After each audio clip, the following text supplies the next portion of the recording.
right, welcome to our next lesson, 1.3. We're still on circle trigonometry, and now we're gonna start to find the sine, cosine, and tangents of more angles than just the ones that fall on these nice points here. Because previously we could only do like 0, 90, 180, 270, we could only do those angles. So now we're gonna try to find sine, cosine, and tangent of more angles. And to do that, we're going to start off just looking here. So I'm going to kind of zoom in on that, just this first area. And we know some stuff about 30, 60, 90 triangles and 45, 45, 90 triangles. So we're going to use that knowledge to find the coordinates of the point that would correspond to 30 degrees, 45 degrees, and 60 degrees. Okay, let's start with the 30. So we can make a little triangle with the x-axis.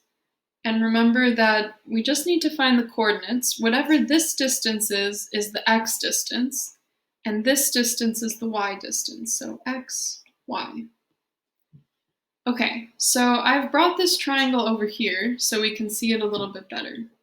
It's a 30, 60, 90, and we know that it's on the unit circle. So the radius has to be 1. There's the point on the unit circle. Here's the middle of the circle, right? So that side is 1. Okay, if we remember back to our first lesson, we know that this side is 2a, where this side is just a, right? This is 2a, this is a, this is a square root 3. Okay, so 2a is 1.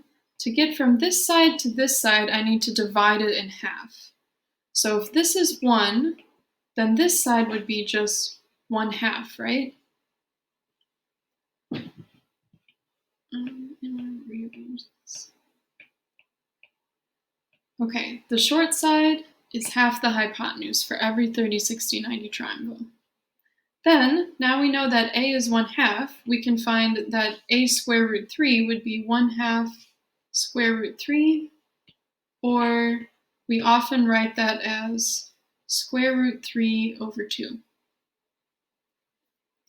So we can now find the coordinates of this point.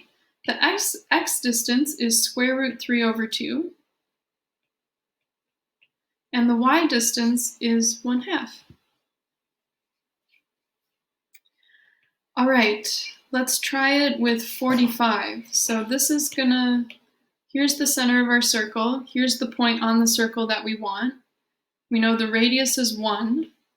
This is the x distance. This is the y distance. Okay, if we remember back to our previous lesson, we had a, and a square root 2. So to go from the hypotenuse backwards to a leg, we need to divide by the square root of 2. So if the hypotenuse is 1, then the leg is going to be 1 divided by the square root of 2. So for 45, the x distance is 1 over root 2, and the y distance is 1 over root 2. All right, we just have one more, and it's the 60. So here's the center, here's the point on the circle, hypotenuse is 1, and it's going to be just the same as this pink triangle, because it's also a 30, 60, 90, it's just rotated. So we found down there that if the hypotenuse is 1, the short side would be 1/2, and the longer side would be square root of 3 divided by 2. So now we get the same numbers as the 30, but they're flipped. The x distance is the 1/2, and the y distance is the square root of 3 over 2. All right, that probably seemed like a lot of work. But now that we have the coordinates of these points, we can use that to find the sine, cosine, and tangent. So that's nice. That's handy to have. It's also handy because we can just flip these points over the axes to fill in a bunch of other angles on this circle. So if I reflect this point over, I can find the coordinates for 120. They'll be the same numbers. The only thing is that the x distance will be negative. So we're going to get negative 1/2 root 3 over 2. And same with the other points. The x will just become negative. Negative 1 over root 2, 1 over root 2. And then we have negative root 3 over 2, 1/2.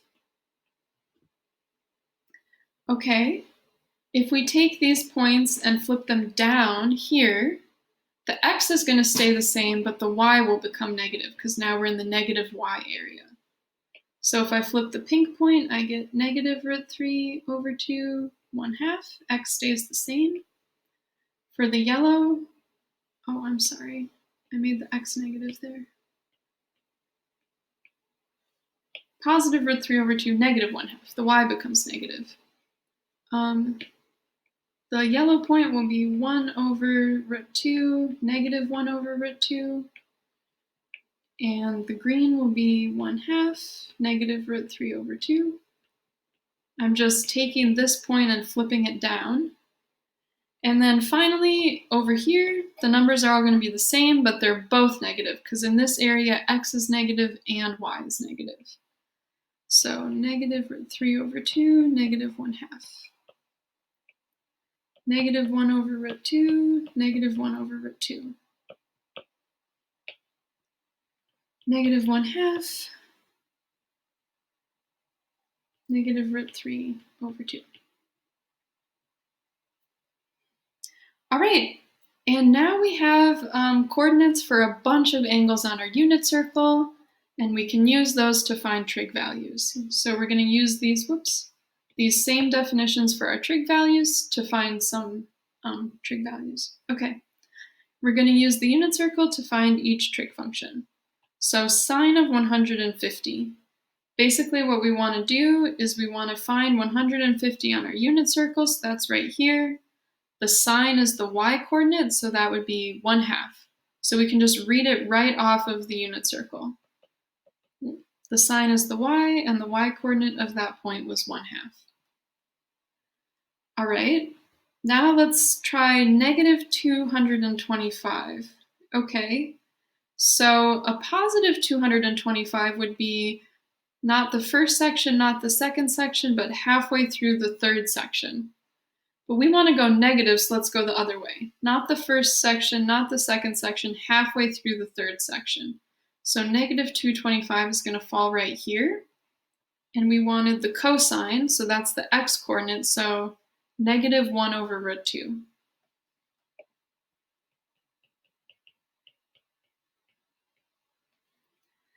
All right, 600. So now we have an angle that is more than 360. So if we go all the way around, we're at 360. Then if we go another 180, that would take us to 360 plus 180, which is 540. So we need to go 60 more degrees. So that would take us right here. So 600 degrees falls right here. So here are the coordinates. And this time we want the tangent. So this one's a little harder. We want the y over the x. Okay, so the y-coordinate, remember we're right here, the y-coordinate of that point is negative root 3 over 2. And we're dividing it by the x-coordinate, which is negative 1/2. All right, if you can remember way back to when you learned about fractions, when we divide fractions, you flip the bottom fraction and you multiply them. So we'll have negative root 3 over 2 times negative 2 over 1. The 2's cancel, the negatives cancel, and we just have left root 3. Root 3 over 1, or root 3. Okay, so tangent is the trickiest. Let's do a couple more examples. Negative 330. Okay, so I sometimes like to think about where is like positive 330. Positive 330 is all the way here. It's just one chunk before a full circle. So if I go negative, one chunk before a full circle is right here. So we're at this point, and we want the tangent, so the y over the x. Okay. So we're going to do that again. The y-coordinate of that point is 1/2. The x-coordinate is root 3 over 2. Okay, we're dividing fractions, so remember, flip the bottom one and multiply them. So we have 1/2 times 2 over root 3. Our 2's cancel, and we end up with 1 on top, root 3 on the bottom. So 1 divided by square root of 3. Okay, 240, that's a nice easy one. It's less than 360, so it should be right on our circle. And there it is, there's 240. So we're right here, here's our coordinates. We want the cosine, so that's the x, so it will be negative 1/2. All right, last one, 495. Okay, so this is more than 360, so full circle is 360. Another 90 takes us to 450, and we want 495, so we need to go 45 degrees more. So that takes us to this point right here. Okay, so here's the coordinates of our point, and we want the sine, so that's the y-coordinate, so 1 over square root of 2.